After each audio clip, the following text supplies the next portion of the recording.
Jamal Collier and Ramona Shelburne are reporting on ESPN that Lonzo Ball is expected to miss training camp and is doubtful for the start of the season.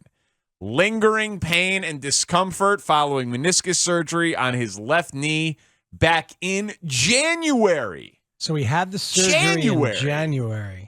Meniscus surgery is normally the quicker one, and I know there's two different ways to do the meniscus surgery, the replacement or shaving it down and whatever the case may be. We didn't hear about this surgery specifically. Well, you heard about it, yeah, right a little after the fact, I believe. This is not the first time we've heard about the fact that he had the procedure, I don't think. But he is apparently, they say the knee is structurally sound, but whenever he ramps up basketball activity, pain lingers. They had originally said 6 to 8 weeks when he got hurt. Then they ruled him out for the season. This is still that initial surgery. Yes. This is all from the initial surgery with the 6 to 8 weeks, and then he was going to run, and then they told him not to run, and some of us stopped running in solidarity. And LeVar said he needs to be in the pool.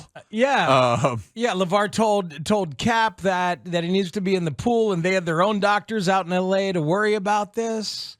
I mean, we're still here. Well, and the thing is, man, is he is a part of the core that I think is actually most likely to win whatever the most that players on this current Bulls team will win. I don't think it's a core of Levine, DeRozan, Vooch because of DeRozan and Vooch's age. I've been maintaining for a while that I thought it was more likely Levine, Patrick Williams, Lonzo Ball, and then others that they fill in with the money saved from when DeMar and Vooch aren't here. So if Lonzo can't be great, they signed him to a 4-year, $80 million deal. He's still in his early 20s. He's a two-way player. He's a great three-point shooter. It's devastating for the now and the future. Yeah, see, well, you're talking about the future and thinking about the future, and I agree that how important he is. He's 24 years old. I agree about how important he is for the future, and he's a big part of the optimism for the future, but also just in terms of the right now, like making the top 6 in the Eastern Conference. You can't do that, I don't think, without Lonzo Ball for an entire season, without what he brings defensively as a brilliant on-the-ball defender, which helps cover up some of the rim-protecting issues they have as a defense, and also offensively as both a three-point shooter and overall that dude you want to play with, a great passer. Doesn't dominate the ball. Oh, a free thinker who loves to pass and gets everybody running, fully believes and helps facilitate them as into one of the best running teams in the league. Remember him saying that? And you could see it some nights when he was there and doing his thing. Massively important, as you say, in the now and in the future. That's distressing. Yeah, and Texter says, come on, guys, don't tell me you're surprised Lonzo won't start the season. We've heard nothing encouraging at any point. This is not news. Yes, it is. We haven't heard anything for a while, period. This is absolutely news. Now, it is news. We had not seen Lonzo, running 5-on-5. We hadn't heard anything positive, but, the last time that Arturas spoke, that was, July, and he said he's getting better, probably not at the speed that we would like, but he's getting better. That was during the broadcast of a Summer League game. Yeah, so that was, at this point, 7 weeks ago, probably, and so 7-8 weeks ago. So, at some point, the guy's 24 years old. When is he coming back from this thing? He just matters a lot. He matters a lot to the now and to the future. And because you have to also add in, to your point about the top 6, the East is good and getting better. Cleveland just jumped you yesterday. Cleveland jumped you. Atlanta's right there. The Knicks think that they're ready to be competitive. Miami doesn't want to give anything up. Then there's Philly. Then there's Boston. Then there's Milwaukee. It's a very, very tough conference, and the Bulls do not have moves left on the chessboard. Maybe they trade Vooch at the deadline if things are going poorly, but now you're a seller. And that's, just to recoup some assets to try to bring it back again for 2023-24. All right, what else does Utah have on the roster? Jordan Clarkson is there. He's 30 years old. Might be difficult to make the money work, But, they want to suck. They don't care if they're any good. Mike Conley's there. He's way older and makes way more. I don't think you want to be trading draft picks for guys like that. Yeah. You want to hold on to your assets for when Vooch's money is off the books. And DeMar signed 3 years or 4 years. Why am I blanking on that thought right it was, I thought it was 3. I thought it was 3 with maybe with an option, but I don't remember exactly. Yeah, okay. So DeMar signed 3 years. So Vooch's number's off the book this year, and DeRozan is off the books after next year.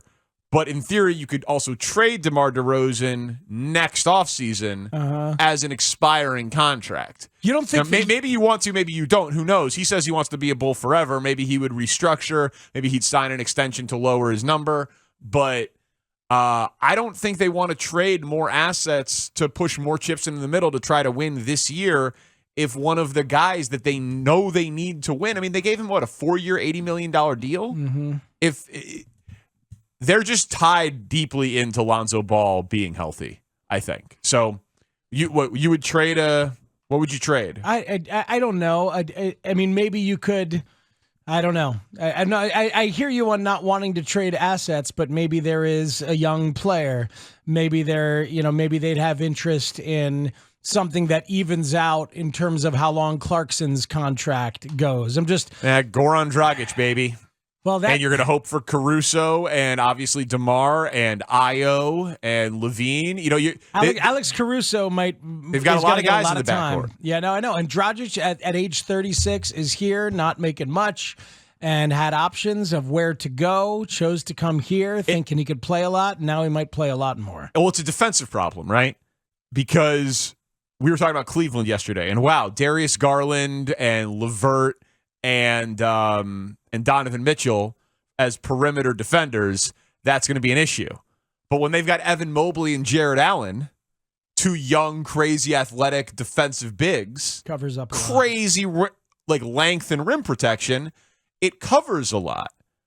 Like how Gobert was able to cover a lot of Mitchell and other weaknesses for the Utah perimeter defense. Well, the Bulls have the other problem. They don't have the rim protection. But DeMar is not a plus defender. Zach is not a plus defender.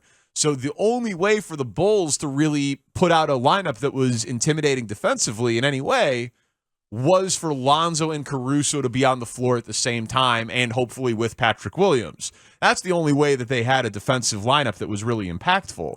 You take Lonzo out of the mix, they don't really have a path to two-way players because Caruso is not a good offensive player. He had moments of showing you, even in that Bucks series, there were moments of showing you, all right, he's got some point guard sensibilities and he's such a smart player, but no, he's not somebody you want full time out there. This is going to mean a lot more Ayo Dosunmu and Kobe White is what it's going to mean. Some combo of those two guys and hoping that you get a leap. Yeah. Hoping they get an offensive leap from Ayo and a defensive leap from Kobe. So, if you're just joining us heading into your holiday weekend, Lonzo Ball expected to miss training camp, doubtful for start of season. And you could say it's not surprising, but start of regular season, when is the opener? October 4th.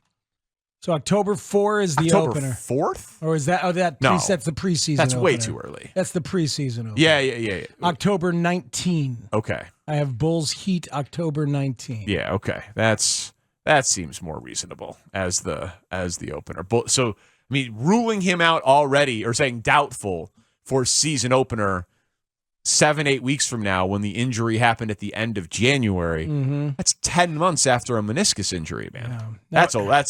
Something is very wrong with Lonzo. There were concerns about Lonzo's knee. He had this same knee as an issue in 2018 and had a procedure then to repair the meniscus tear. When he was a member of the Lakers, did come back for training camp at the time. But there were whispers and concerns, and the Bulls went all in on Lonzo, and it felt like a great move at the time, felt like a great move as you watched him play. But now this is distressing. Yeah, and listen, Bulls fans are going to be snake bit over the Derrick Rose stuff. Lonzo does not matter as much to this team as Derrick meant to that team. Obviously, he's not that caliber of a player. He's not going to sniff an MVP, but he matters a lot. And because of his age, I've always thought that he matters a lot for the 5-year plan as opposed to the DeRozan-Vooch, short-term relevancy plan. How about the flim-flam from LeVar? He just needs a pool. That's what he needs. Oh, I'm shocked. He needs a better doctor. I'm shocked that LeVar Ball, MD, didn't have a direct diagnosis that was fully accurate on the status of his son. I'm shocked that one didn't work out so well.